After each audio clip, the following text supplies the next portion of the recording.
Guys, welcome back to another video. In this video, I will be reviewing the Asus Vivobook S14. Now, this is a mid-range Windows laptop released by Asus, which is quite okayish if you look at the specs, but in real world use, it really blows anything of its price range out of the water. This starts on 50,000 rupees in India, goes up to 70,000 rupees.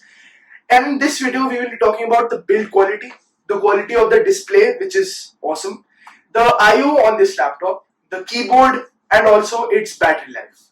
Starting off with the build quality of this laptop. This laptop is considerably well built. It is a good well built machine by Asus. There is no laptop flex, as you can see, but there is also very little, if not no, but very little deck flex is when you're typing. This is known as the deck in a laptop, if you don't know, which is very sad. But this has quite a good amount of flex in it, which is nothing major unless you're like me with very heavy hands and you continue to press it. But still, this is a good and well built laptop. The next thing which I want to talk about is the military grade build of this laptop. Is a new line which is introduced by Asus, which is all of its in ZenBook lineup, but not its Vivobook lineup. The ZenBook being more premium and more expensive in India. The Vivobook, this is one of the first Vivobook I think to use military grade design, which is that the deck in it is spill proof, which means if you spill water on it by mistake and you're as clumsy as I am, which I've done a couple of times, there will be no damage done to the keyboard, which is quite a plus point if you look at that. Because when you're in a house with a lot of little brothers and big brothers, they run around the house and sometimes drop their coffee on your laptop, which is not how it should be, but still happens sometimes. This will keep you covered. Added to this, there is 1 year warranty on this device, which should keep you from getting manufacturing defects. Nothing fancy, but manufacturing defects, which is overheating or battery problems that you may have. Now, since online delivery has started, I will be giving the link to buy this laptop for those of you who want in the description below, and it is 50 to 70,000 rupees. Now, for the base 50,000 model, you get an Intel Core i3 8th gen, which is a dual core processor. Now, by any means, if you come across this laptop with an Intel Core i3, believe me, do not buy it. It will be the worst laptop you ever buy. The spec which I recommend is a 256 gig SSD, 1 terabyte HDD, which comes as standard in all of the Asus Vivobook S lineup, and also a 14-inch display. Now, there is also a S15 which is priced on the higher end, but the S14 with an Intel Core i5 8th generation and 256 gigs of SSD, which is when you're doing fast work and video editing and stuff on this laptop, which will be perfect and high speed. But for someone who stores a lot of things on their laptop, this also has a hard drive built in it, which is 1 terabyte, which will keep you covered for at least 4 to 5 years without deleting or using any type of external storage whatsoever. Now, added to this, this laptop feels amazingly well built. Now, I mentioned this before, but one thing which I forgot to mention is this is not a unibody design. What do I mean by unibody? Which is a single piece of metal crafted into a laptop, and this has certain things which are not. For example, the deck and the display is made differently and then attached together, which means that there is a slight flimsiness with the hinges. You can see here. It wobbles quite a bit and it is not as stable as it is supposed to be. Now, this also has shock resistance silicon on its ends on all the 4 corners of this laptop. Even the back end has one of those. This is to protect from the laptop from falling if you by mistakenly drop your laptop in the middle of a cafe in Starbucks. But still, this is an amazing and well built laptop. The next thing I want to talk about in this laptop is its display. Now, this display is amazing. I mean, this has quite a good range of view here. The display has quite thin bezels and gets plenty bright, but this is a plenty good bright display. Now, this also has a 1080p resolution, which is nothing fancy, no quad HD, but for the price, this is one of the best 1080p screens you can get. I mean, there are great viewing angles on this. And one thing which you may notice when I showed you this display is how thin these bezels are. Now, despite these bezels being very thin and compact, making this laptop very compact, I mean, it is almost as big as my 13-inch MacBook Pro, which has a 1-inch smaller display. Now, this having a 14-inch is almost the same big, but still. This has a quite a big bottom bezel, which has the Asus Vivobook branding. But one thing smart which Asus did to hide this bezel is when you're on a desk, there is this ergo lift hinge mechanism on this laptop, which elevates the bottom of the keyboard to a 7 to 10 degree angle, which increases heat flow but also hides the bottom bezel quite a bit. So you would not see that bezel normally when you're on a desk, but when the laptop is on your lap, it is quite visible. The next thing, which is one of the best features about this laptop, is Windows IR facial recognition. Now there is facial recognition built on this top thin bezel with a 720p webcam.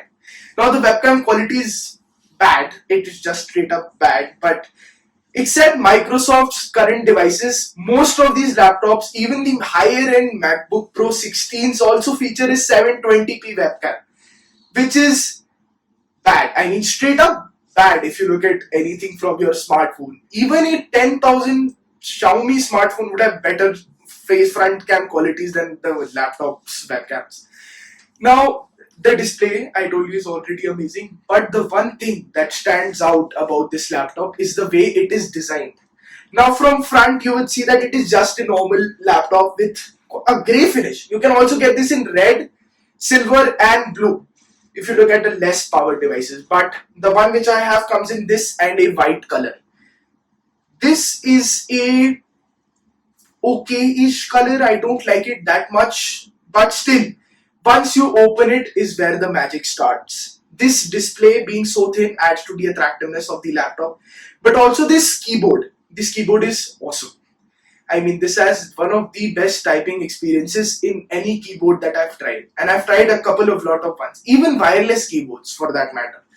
But still, this keyboard lives up to the power of any laptop keyboard, especially the more expensive ones. Now, if you compare this to the Lenovo ThinkPad series, which as most YouTubers say is the best keyboard on any laptop, this is comparable to that, which is saying a lot. The other thing which I really like is the color of the deck of the keyboard. It is silver, and at night I will add a B-roll in this video to show you how good it looks at night when with the backlight on. The keyboard looks amazing. It is hella fine. But then comes the trackpad.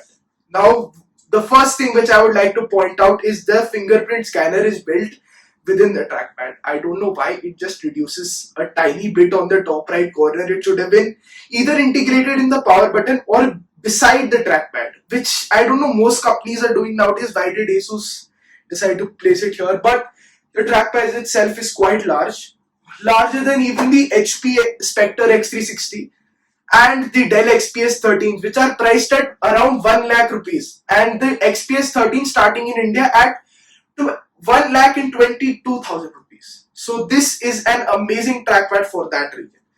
But this is a window precision driver trackpad and it is a driving board design. Now what does that mean is that you can click it fairly easily as you go down the keyboard. But when you come up the trackpad, it is basically impossible to click it. But still, it is an amazing laptop and Windows doesn't offer anything better than this trackpad in its business. Now multi-touch gestures work fine, but the thing which you wanted to hear about this laptop, I mean most of the users when they search, is the performance.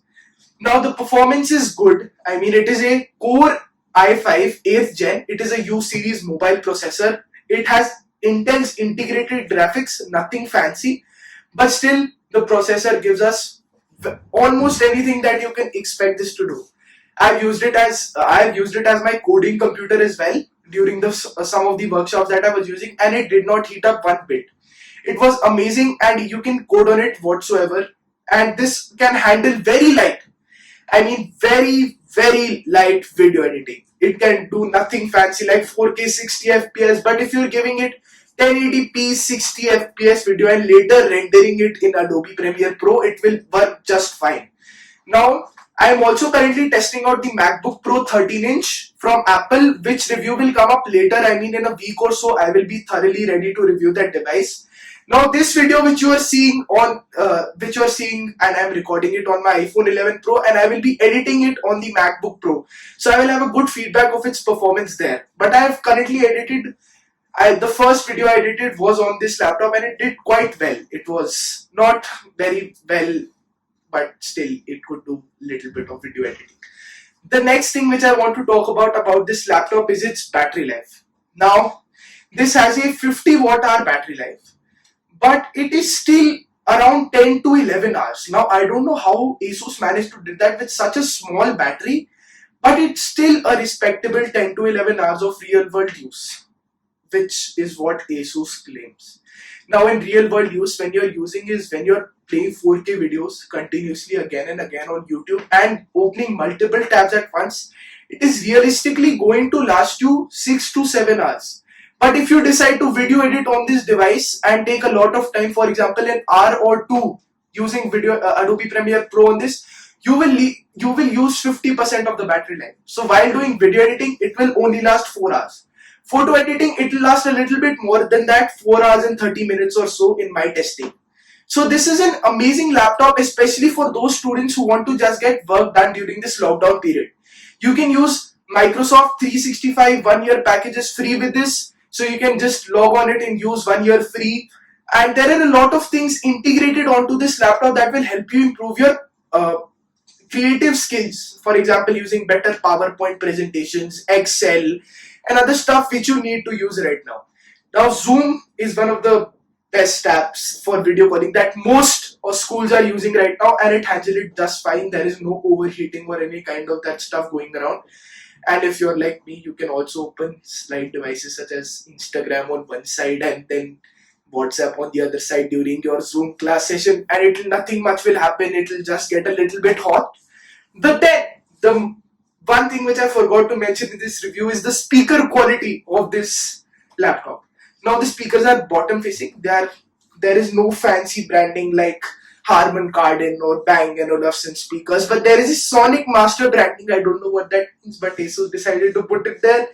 Speaker quality is alright. It is nothing fancy. It is just what you would get with a miniature phone, which is, for example, the iPhone and Samsung would have better audio quality than this laptop, but the other phones such as older Xiaomi or OnePlus devices will have equal sound capability to this. Now in terms of I/O, which I told you I was going to tell you about in this review, this has a headphone jack, a USB-C port, not Thunderbolt 3, but still you get a USB-C port.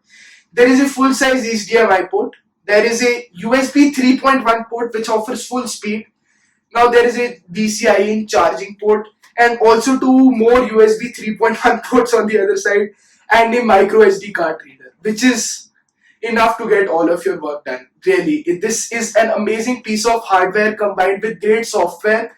Now, bear in mind this comes with Windows 10 Home, not Pro, so you can buy that exceptionally extra from the site and just downloaded it using Boot Camp. But still, this is me signing off with the review of the Asus ZenBook S14. Be sure to hit that subscribe button and the notification LED next to it, and I will catch you in the next one. Bye.